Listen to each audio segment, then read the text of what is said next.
షోడశ మహాదానాను కీర్తనారంభం. ఋషులు సూతునితో ఇట్లు పలికిరి. సూత, ధనములను న్యాయమార్గాన ఆర్జించుటయో, వృద్ధి చేయుటయో, అభిరక్షణం చేయుటయో, సత్పాత్రమందు దానం చేయుటయో సర్వశాస్త్రములందు చెప్పబడినట్లు అధ్యయనం చేయుచున్నాము. ఏ మహాదానం ఇస్తే వివేకియగు నరుడు తాను ధనవంతుడైనందుకు కృతకృత్యత నంది మానవంతుడగును, అది మాకు విస్తరించి చెప్పుమా అన సూతుడు ఇట్లు చెప్పాను. ఇట్లు జిజ్ఞాస గలవారు కావున మీకిప్పుడు మహాదానాలు అనుక్రమాన కీర్తిస్తూ పేర్కొందను. అనేక విధాలకు ధర్మకర్మమందు ఒకటేగు దానాత్మక ధర్మ ప్రకరణమందు మహాసమర్థుడు లోకకర్తయు ఒక విష్ణువు మాకు ప్రవచించిన సర్వోత్తమకు మహాదానం మీకు తెలుపుతాను. అది నరులకు సర్వపాప క్షయకరం, దుస్వప్న నాశనం. ఇది ఈ భూతలాన 16 విధాలుగా ఉన్నదని వాసుదేవుడే చెప్పాను. ఇది పుణ్యకరం, పవిత్రం, ఆయుష్యప్రదం, సజ్జ పాపహరం, ఉత్తమం, బ్రహ్మ విష్ణు శివాది దేవతల చేతను పూజితం. వరుసగా ఇవి తులాపురుష దానం, హిరణ్య గర్భదానం, బ్రహ్మాండ దానం, కల్పపాదప దానం, గోసహస్ర దానం, హిరణ్య కామధేను దానం, హిరణ్యాస్వ దానం, హిరణ్యాస్వ దానం, హిరణ్య గజరథ దానం, పంచలాంగల దానం, ధరా దానము, విశ్వచక్ర దానం, కల్పలత దానము, సప్తసాగర దానం, రత్నధేను దానం, మహాభూత ఘట దానం.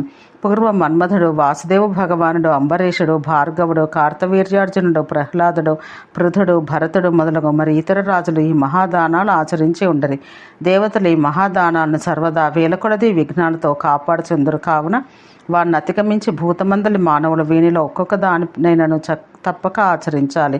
వాసుదేవుని అనుగ్రహమున్న విషయాలను అన్యథాకరించట ఈ భూతల మందు ఇంద్రునికైనా సఖ్యం కాదు. కావున గోవిందుని, ఉమాపతిని, వినాయకుని ఆరాధించి విప్రుల అనుమతిని కూడా పొంది ఈ మహాదాన యజ్ఞం ఆచరించాలి. ఇంత మాత్రపు విషయంనే మనవు మత్స్యరూప జనార్దనుని అడిగాను. ఆ విషయం జరిగినట్లు అనువచింతును. ఋషి సత్తములారా వినుడు. మనవి ఇట్లు అడిగాను. అచ్యుత, పవిత్రములు, రహస్యములు, శుభకరములు ఒక ఏ దానములు ఆచరించదగినవి ఉన్నవో చెప్పుము అనగా మత్స్యుడిట్లు చెప్పాను. తులాపురుష దాన విధానం: అయన్నం, విషవం, వ్యతిపాతం, దినక్షయం, యుగాది దినం, గ్రహణ దినం, మన్వంతరాది దినం, రవి సంక్రాంతి దినం, వైధృతి యోగ దినం, చతుర్దశి, అష్టమి, శుక్ల పంచదశి పర్వదినం, ద్వాదశి, అష్టక యజ్ఞములు, ఉత్సవముల, వివాహాది శుభకార్యములు, దుస్వప్నములు, అద్భుతములు కనబడుట, ద్రవ్యం లభించుట, తగిన బ్రాహ్మణులు లభించుట, శ్రద్ధ కలుగుట, ఇట్టి సమయములందు తీర్థములు, క్షేత్రములు, గోష్టములు, ఆరంభములు, నదులు, గృహము, దేవాలయాలు, తటాకములు, మనోహర ప్రదేశాలు, ఇటువంటి ప్రదేశములందును సంసారపు వల నుండి భయపడు వారెవరైనాను ఈ మహాదానములు ఇయ్యవచ్చు. ఏలన జీవితం అనిత్యం, ధనం అతి చంచలం, మృత్యువు కేశములయందు పట్టుకొనియే ఎల్లప్పుడూ సిద్ధమై ఉన్నదున్నట్టుగానే మానవుడు ధర్మం ఆచరించాలి. పుణ్యకర్మకు తిథి నాడు బ్రాహ్మణులచే స్వస్తి పుణ్యాహవచం జరిపించవలను. 16 పిడిమూరల పొడవును, 10 కానీ 12 కానీ మూరల వెడల్పును కల చతురస్రాకృతి మండపం నిర్మింపచేయాలి. అందు 4 సుభాసనములు అమర్చవలను. దాని నడుమ 7 కానీ 5 కానీ మూరల వెడల్పున వీధి మనుజులు నిరాఘాటంగా తిరుగుటకు ఉండవలను. ఈ మండపానికి నడుమగా ఉండనట్లు తోరణ ప్రధాన ద్వారమును దృఢమగు దారువుతో చేయించాలి. 4 దిక్కులందును 4 కుండములను, వానికి చుట్టూ మేఖలలు, యోనులు, పూర్ణకుంభములతో ఆసనంతో కూడా నిర్మించాలి. అక్కడే ప్రతి కుండం కడను 2 తామ్రపాత్రములు, సృక్కు, స్రవం, నేతి పాత్ర మొదలైన యజ్ఞపాత్రములను, తిలలు, ఆజ్యం, ధూప సామాగ్రియు, శోభన పుష్ప ఉపహారంలో ఉండవలను. ఈశాన్యమున వేరుగా 3 చదరపు వేదిక గ్రహాదులను, లోకపాలను పూజించుటకై ఉండవలను. తర్వాత అందే పండ్లు, మాల్యములు, వస్త్రములు మొదలగు వానితో బ్రహ్మ విష్ణు రుద్రుల అర్చనము కూడా జరపాలి. అందుకే అక్కడ ఆయా లోకేశ్వర గ్రహాదులకు చెప్పిన వర్ణములతో, వస్త్రములతో చేసిన పతాకలను, వాని నడుమ చిరుగంటలతో, మువ్వలతో కూడిన ధ్వజమును ఉండవలను. 4 దిక్కులందును 4 ద్వారములను, వానికి మర్రి, జువ్వి మొదలగు పాలు గల వనస్పతుల అనగా పూలు పూయకయే కాయలు కాయ వృక్షజాతులు, వనస్పతులు, చివులతో చేసిన తోరణాలు 4, ప్రతి ద్వారమందు 2 పూర్ణ కుంభాలు, మాలికలు, గంధద్రవ్యాలు, ధూప సామాగ్రి, వస్త్రాలు ఉండాలి. ఈ మండప సమీపాన ఏపి, గార, మంచి గంధము, దేవదారు, శ్రీపర్ణి, మారేడు, మామిడి, కడిమి మొదలగు వాటితో చేసిన 5 మూరల 2 స్తంభములను తెచ్చి 2 మూరల లోతుగల గోతిలో ఒకదానికొకటి 4 మూరల దూరంలో ఉండినట్లు దృఢంగా పాతాలి.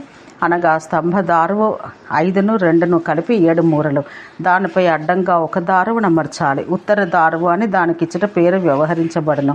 పైగా కట్టిన కొయ్య అని అర్థం. ఇదియు ఈ స్తంభముల 2ను ఒకే జాతి దారువుతో చేసినవిగా ఉండాలి. ఈతుల నడుమ బంగారుతో చేసిన పురుషమును నా రెండు వైపులా బరువులు సమానంగా ఉండవని తెలుపు. సన్నని మొనగల కడ్డీ గాని రేకు గాని 4 మూరల పొడవును 10 అంగుళాల మందమును కలదాన్ని అమర్చాలి.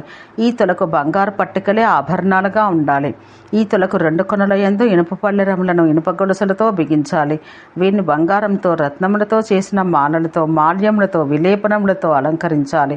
అక్కడ భూమిపై చక్రాన్ని ముగ్గులుగా విభజించి దానిపై తామర పూరేకులను ఇతర పుష్పాలను చల్లాలి. ఈ తులకు పైగా వచ్చినట్లు పుష్ప ఫలోపశోభితముగా 5 వన్నెల వితానకము ఏర్పరచాలి. ఇవి కాక వేద విధులను మంచి రూపం వేషము వంశం శీలం కలవారు విధానమందు సమర్థులు నేర్పు గట్టిదనం గలవారు అనుకూలురు ఆర్యదేశమందు జన్మించిన వారు ఋత్విజులను వేదార్థ విచారణ దక్షుడు ఉత్తమ వంశోత్పన్నుడు మంచి శీలమును వంశమును సౌందర్యాన్ని కలవాడు పురాణములందు శాస్త్రములందు ఆసక్తి కలవాడు మహాసమర్థుడు ప్రసన్నముగాను గంభీరంగాను మాట్లాడువాడు తెల్లని వస్త్రములు ధరించేవాడు కుండలాలు బంగారు హారాలు ధరించినవాడు భుజకీర్తులు కంఠాభరణాలు ధరించి అందంగా ఉండవాడగు ఆచార్యుని నియమించుకోవాలి. మండపమందు ఉత్తరమున ఋగ్వేద విధులను దక్షిణాన యజుర్వేద విధులను పశ్చిమాన సామవేద విధులను ఉత్తరాన అధర్వణ వేద పారంగతులను ఇద్దరేసి చొప్పున కూర్చుండబెట్టాలి. వినాయకాదులకు దేవతలను గ్రహములను లోకపాలను అష్టవసువులను ద్వాదశాదిత్యులను మరుత్తులు మొదలగు ఇతర దేవతాగణములను బ్రహ్మ విష్ణు రుద్ర రవులను ఉద్దేశించి ఆయా వనస్పతి సమిధులతో వారి వారి మంత్రాలతో 4 హోమాలను జరపాలి. వారికి శాస్త్రమందు చెప్పబడ్డ సూక్తాలను ఈ దేవతలందరినీ ఉద్దేశించి ఆయా సూక్తాలు పఠించాలి. హోమాంతమందు ఆచార్యుడు తూర్యనాదాలతో బలి పుష్ప ధూపాలను ఇచ్చుచు యజమానునితో కూడి చెప్పబోవు మంత్రాలతో లోకపాలులందరినీ క్రమంన ఆవాహించాలి. సర్వదేవతలచే సిద్ధసాధ్యులచే అభిష్టుతుడవు వజ్రధరుడవు అమరేశుడవు అప్సరోగణముచే వీజనం చేయబడవాడవు ఒక భగవన్ నా యజ్ఞం రక్షించము. ప్రణవ స్వరూపుడగు ఇంద్రునికి నమస్కారం. సర్వదేవతలకు హవిస్సును కొనిపావువాడు మునిప్రవరులచే అన్ని వైపులను ఆశ్రయించబడువాడు అగు కవి నీకు వందనం. తేజస్సాలురగు దేవగణంతో కూడిన అధర్వమును రక్షించము. ప్రణవరూపుడు వగు అగ్నికి నమస్కారం. వివస్వంతుని కుమారుడు ధర్మరాజు సర్వామర పూజితుడు దివ్యమూర్తి శుభాశుభ ఫలములిచ్చేవారగు దేవాదులకు అధీసుడు శివకరుడగు దేవా రారమ్మ నా యజ్ఞం రక్షించము నీకు నమస్కారం. ప్రణవరూపుడగు యమునికి వందనం. రక్షోగణ నాయకుడవు శుభములకు ఆదినాథుడవు లోకేశుడవగు నిరుతి భగవన్ నీకు నమస్కారం. సర్వభేతాల పిశాచ సంఘాలతో కూడి రారమ్ము నా అధ్వరమును రక్షించము. ప్రణవరూపుడగు నిరుతికి వందనం. జలజంతు గణాలతో సముద్రాల గణాలతో అప్సరో గణాలతో కూడి రారమ్ము. విద్యాధరేంద్రులచే అమరులచే గానం చేయబడు వరుణ భగవన్ మమ్ము రక్షించము నీకు నమస్సు. ప్రణవరూపుడవగు వరుణునికి నమస్కారం. ప్రాణములకు అధిపతి కాళరూపుడగు కవి నీకు తోడు కాగా మృగ వాహనం ఆరోహించి దేవసంఘాలతో కూడిన ఆ యజ్ఞాన్ని రక్షించుటకై రారమ్ము భగవన్ నా పూజనందుకొనము నీకు వందనము. ప్రణవరూపుడగు వాయువుకి నమస్కారం. సోమ యజ్ఞేశ్వర భగవన్ నీకు నమస్కారం. నక్షత్ర గణములతోనూ సర్వౌషధులతోనూ పితరులతోనూ కూడి రారమ్ము నా పూజనందుకొనము నా యజ్ఞరక్ష చేయము. ప్రణవరూపుడగు సోమునికి నమస్సు. విశ్వేశ్వర రారమ్ము లోకేశ భూతపతి భగవన్ త్రిశూల కపాల ఖట్వాంగ ధారణముతో కూడి రారమ్ము మా యజ్ఞము సిద్ధింపచేయము. ప్రణవరూపుడగు ఈశానునికి నమస్కారం. పాతాల ధరను ధరించువారిలో ఇంద్ర నాగాంగనులచే కిన్నరులచే గానం చేయబడువాడా యక్ష నాగ దేవతాగణములచే పూజింపబడువాడా అనంత మా యజ్ఞాన్ని రక్షించుము. ప్రణవరూపుడగు అనంతునికి నమస్కారం. సర్వ విశ్వానికి సృష్టికర్తవై విశ్వాధిపతి వగు చతుర్ముఖ మునీంద్రులతో పితృవిదేవతలతో కూడి రారమ్ము. అమిత భావ భగవన్ నీకు నమస్కారం. నా యజ్ఞాన్ని రక్షించుము. ప్రణవరూపుడవగు బ్రహ్మకు నమస్కారం.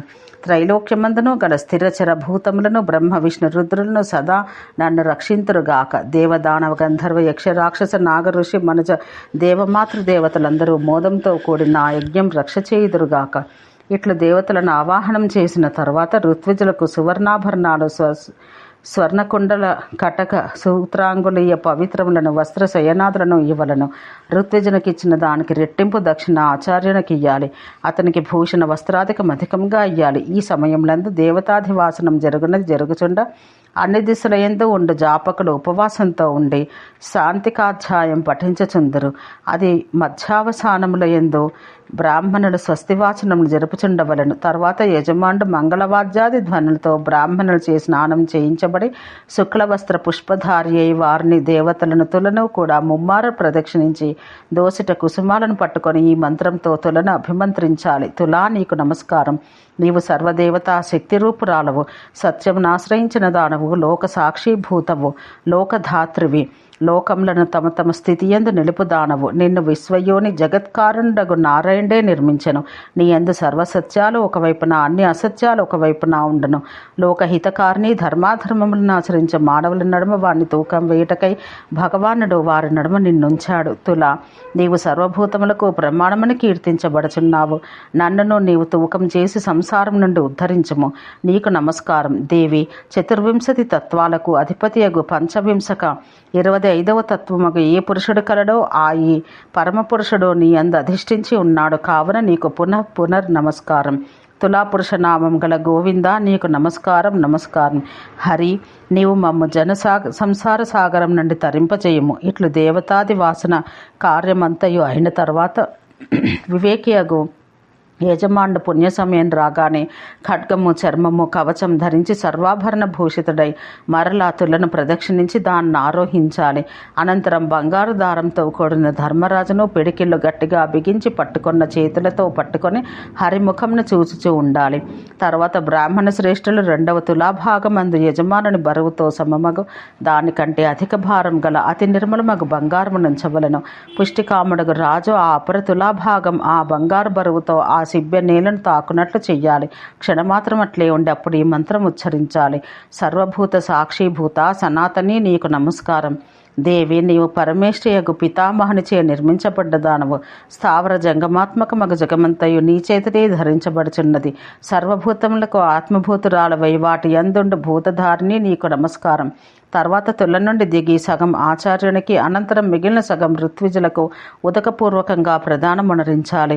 గురునకు ఋత్విజులకు గ్రామములను రత్నములు ఇవ్వలను. అంతేకాదు వారి అనుమతినంది అట్లే ధనాన్ని ఇతరులకు ఇప్పించాలి. బ్రాహ్మణులను, దీన అనాథులను కూడా పూజించాలి. ప్రోక్షితమగు స్వర్ణమును వివేకయగు దాత ఎక్కువ కాలం ఇంటియందు ఉంచుకోరాదు. ఉన్నచో అది మానవులకు భయావహమును శోకవ్యాధికరము అగును. అది ఎంత శీఘ్రంగా పరులు స్వీకరించినచో దాతయగు నరునకంత అధిక శ్రేయం కలుగును. ఈ చెప్పిన విధానాన ఎవడు తులాపురుష దానం ఆచరించనో అతడు ఒక్కొక్క లోకాధిపతి, లోకమునందు ఒక్కొక్క మన్వంతరముండును. అనంతరం అప్సర పూజితుడగుచు రవి సమాన వర్ణమును చిరుమువ్వల గుమ్ముల మాలలతో అలంకృతమగు విమానంపై విష్ణులోకానికి ఎగను. శతకోటి కల్పములు సమగ్రంగా ఆ లోకమందు పూజితుడగును, సుఖించును. పుణ్యకర్మ ఫలక్షయం కాగా ఇహలోకమందు మరలా రాజరాజై జన్మించును. భూపాలుర కిరీటములందలి మణులచే రంజితమగు పాదపీఠం కల చక్రవర్తి అయి శ్రద్ధాయుక్తతో యజ్ఞ సహస్రములతో దేవతలను యజించి మిగుల దీపుంచి తన ప్రతాపం చే సర్వ నాక లోకమును జయించిన వాడగును. భక్తియుక్తుడై ఎవడు ఈ తులాపురుష దానం ఇయ్యబడుచుండగా చూచునో కాలాంతరం మంది ఎప్పుడైనా తాను చూచిన ఈ విషయాన్ని స్మరణకు తెచ్చుకొననో, ఆ విషయాన్ని బ్రాహ్మణాతులచే చదివించుకొననో, వినును, చదువును, అతడును ఇంద్ర సమాన రూపుడును. 100 కొద్దీ ఆనందములతో కూడా ఇంద్ర సమానుడు అగును. ఇంద్రాది దేవతలకు ఆశ్రయము అయి వారు అనుభవించి స్వర్గలోకమును పొంది సుఖించును. ఓం శాంతి శాంతి శాంతి.